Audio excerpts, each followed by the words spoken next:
Welcome to another episode of our Think Differently and Deeply podcast series. My name is Glenn Whitman, and I direct the Center for Transformative Teaching and Learning at St. Andrew's Episcopal School. This series features authors from the upcoming volume of the CTTL's internationally recognized publication, Think Differently and Deeply, which has been distributed to over 10,000 teachers, school leaders, and policymakers worldwide, and that focuses on translating mind, brain, and education science research into the classroom. Today, I'm really excited to be talking to my colleague and first grade teacher, Sung Hee Kim, who did a wonderful project with first graders that I, by accident, walked into, but it led to a great discussion that we had, and my desire for her to first write an article about it, and second, to have this conversation with her today. Welcome, Sung Hee. Thank you, Glenn. It's great to be here. Tell me about the exercise you did with your first graders last year that I happened to come upon as I was walking the halls and engaging with some of your colleagues on the lower school campus. So the way it started was that last year I ordered these white stones online because I wanted to write inspirational words on them and create something like a Zen garden in our classroom. But when I received the stones, they were much bigger than I expected. Each stone was almost the size of my fist. Wow. And I couldn't use them in the way that I planned. So they just sat there in the box next to my desk for the next few months. Then late in December, and it was soon after we had finished holding our Ally Week at the lower school, it was a time when things were kind of hectic with the holidays coming and the kids, focus is not as good. I wanted to try something different. So I looked at the stones and decided I would take one and explore what I could do with it, with the kids.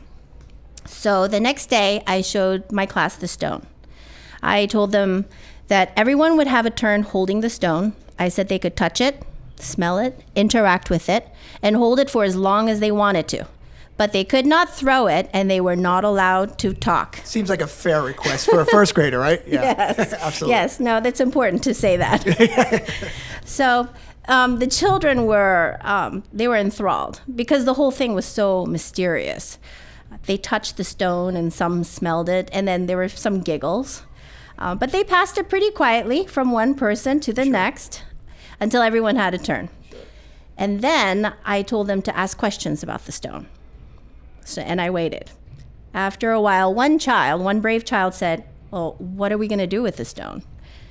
And I didn't answer that question because honestly, I didn't know either what we were going to do with the stone. But I acknowledged it by taking a big marker and writing the question down on a large piece of chart paper.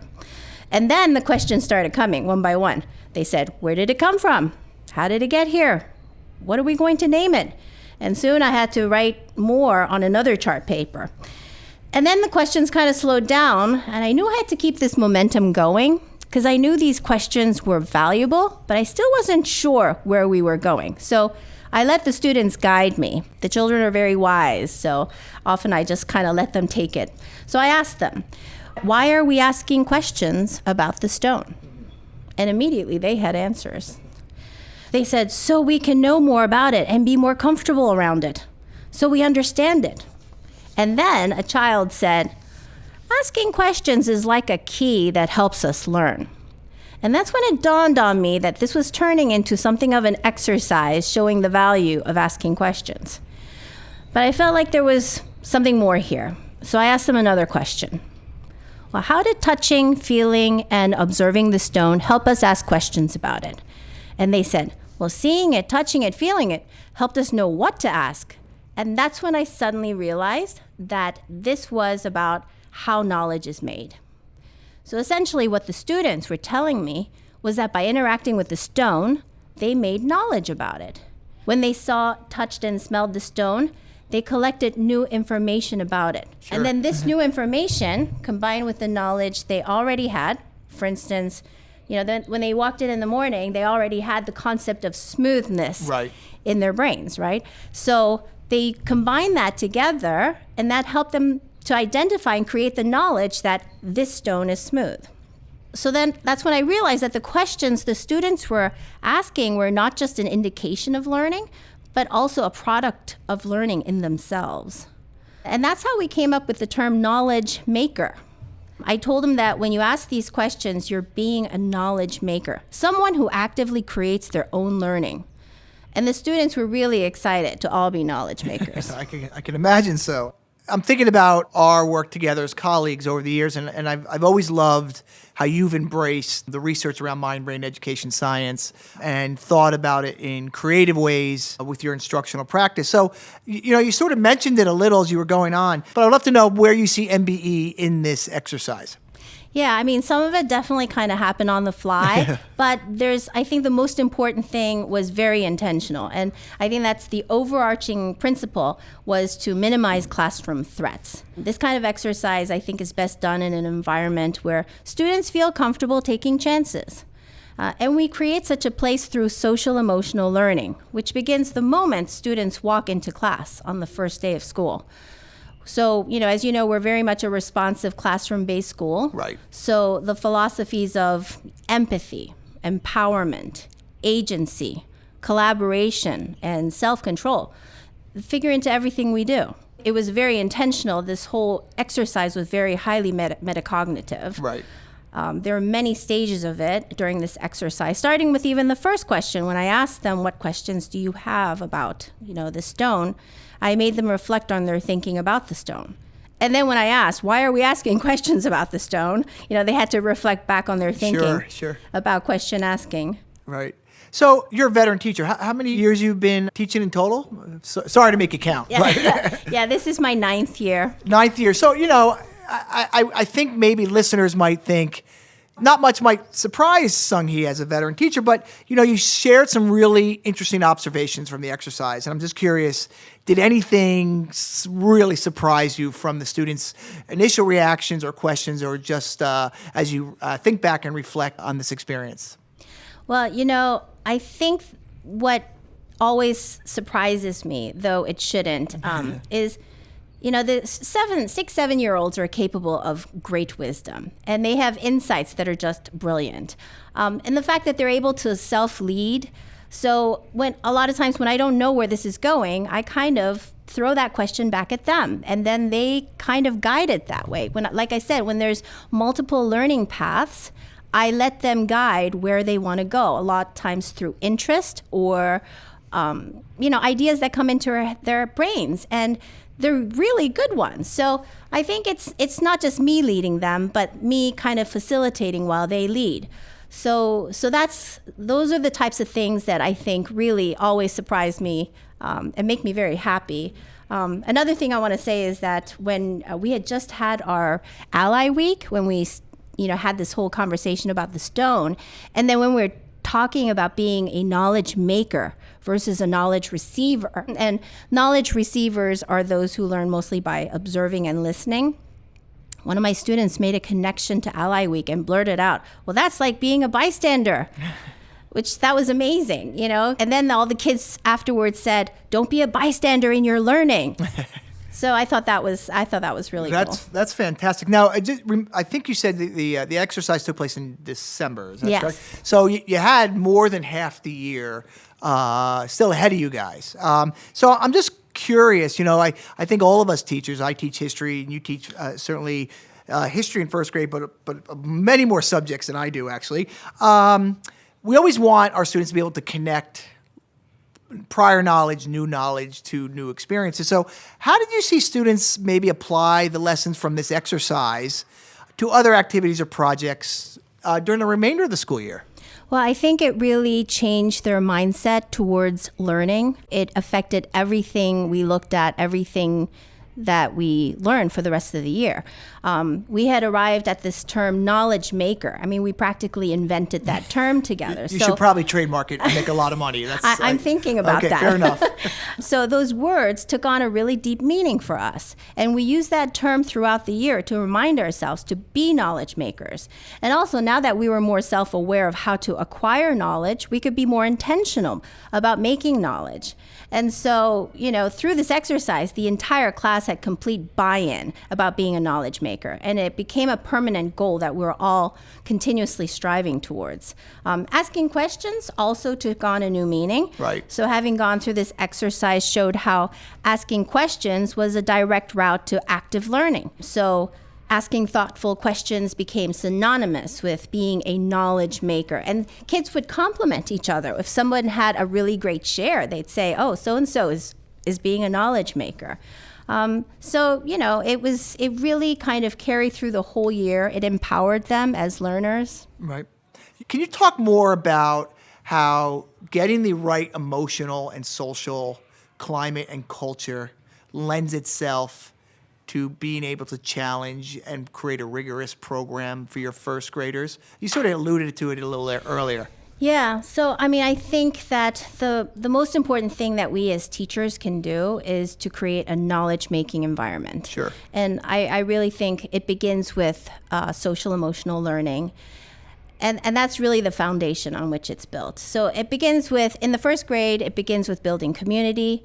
And that's supported by relationships that we have with each other through mutual respect, self-control, self-advocacy. But most of all, I would say it's empathy. That's really the cornerstone of it all. And so in this exercise, for instance, for the children to brainstorm freely and to put forth any ideas freely. And that's not just for these children, but in any organization. The people have to feel safe. And so this environment of feeling safe has to be in place before this kind of activity could happen. And I think the kids were in that place, which is why they were able to do what they were able to do. But it also needed to be maintained during the exercise. So for instance, each time when a question came up, that question had to be affirmed. And all the questions have to be affirmed equally. So the rule is that there's no bad questions. And every question is kind of like a spark that generates the next question. So, think about it, because if a question is challenged or judged by the teacher or, the other kids laugh at it, then afterwards we're not going to have any more questions because people will be afraid to put out their ideas, right? Absolutely. The one thing that really interests me about this project is the multisensory nature of this project. We know from research, multiple modality instruction, multiple sensory instruction is really critical. So this is a little off-the-cuff question, but there's an element to this experience with the rock that I'm really intrigued about, and it's the ability to touch something, right? Most of our students, they listen, right? They see, but sort of that touching moment, it doesn't exist.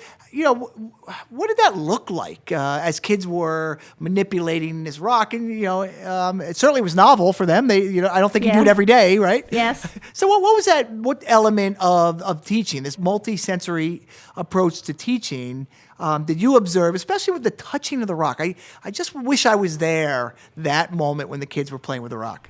Well, it became like this precious time that they each had with the stone.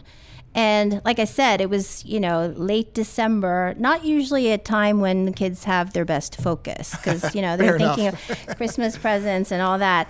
But they were completely captivated by this activity. And it was just a stone, but presented this way, it had a mystery of, this aura of mystery around it. And they had no idea where I was going with it. I'm sure they thought I had some brilliant plan, which I didn't at the time. But you didn't tell them, right? No, I didn't. No. I acted like, I knew. You're the pro. You knew it all the time. Absolutely, yeah. Sometimes it's, confidence is important. So, but they were really engaged. They were completely engaged. And like I said, I told them, you are not allowed to talk. And no one talked. And they did exactly as they were asked. And, I said you could hold the stone for as long as possible. But they all held it a reasonable amount of time and passed it on because nobody did anything else with it. They were all on board with this because they were all excited where it would lead next. My next question is sort of what advice as teachers who are listening to this extend to them for developing their own, whether it's rock exercise experience or metacognitive moment, knowing that you've said a couple things that might be a little bit scary. You said you at times during this experience did not know where this lesson was going, that you would let the students guide you, and that you at moments didn't really have a real plan for this. So what advice would you give teachers when an opportunity like this, their rock exercise moment, emerges in their class? Yeah, I would say that you got to be easy on yourself. We as teachers, we need to feel safe too. So It's not just about creating a safe environment for the students. You have to do it for yourself as well. And you have to allow yourself to fail and try things that may or may not work. So, I'm lucky that I work in a place that empowers teachers Sure. to try new things, think outside the box. I don't have to worry that, someone's going to walk by and look into the classroom and say, why were you talking about a stone all morning? Right. But additionally, I think it's also really important to let go of control sometimes and let the students lead and have faith in their abilities. And sometimes run with it, even though you're not sure where we're all going. And I think that really the key factor is kind of learning when to let go and just facilitate, and then when to step in and guide. I think that's really the key factor. Absolutely. And I think for some teachers that would be brave, but I think you've given a good model for them to try to replicate. I want to thank Sung Hee for her time this afternoon. I want to encourage everybody to read her article in the upcoming edition of Think Differently and Deeply. I'm sort of jealous that I didn't have you as a first grade teacher. The opportunity for a guy like me to play with rocks and to think deeply about them might have allowed me to be a more successful first grader. So Thanks, Sung Hee, for all you do every day, and thanks for sharing your story. Thank you, Glenn. Awesome. Take care. At St. Andrews, we often end our classes with some form of exit ticket or active retrieval of information that was a focal point of the day's class. So in that research-informed spirit, here is your exit ticket for this podcast. How, as a teacher or parent who listened to Sung Hee's story, might you bring questioning, metacognition, or your own rock activity to your class, home, or work with a student? Tweet your answer to @theCTTL. We look forward to seeing what you come up with. The Think Differently and Deeply podcast is a production of the Center for Transformative Teaching and Learning at St. Andrews Episcopal School in Potomac, Maryland, where the mission is to know and inspire each child in an inclusive community dedicated to exceptional teaching, learning, and service. Each podcast is produced by Kirsten Peterson and mixed by Jordan Yantz. Jordan also composed our theme music, which we lovingly call The Growth Mindset.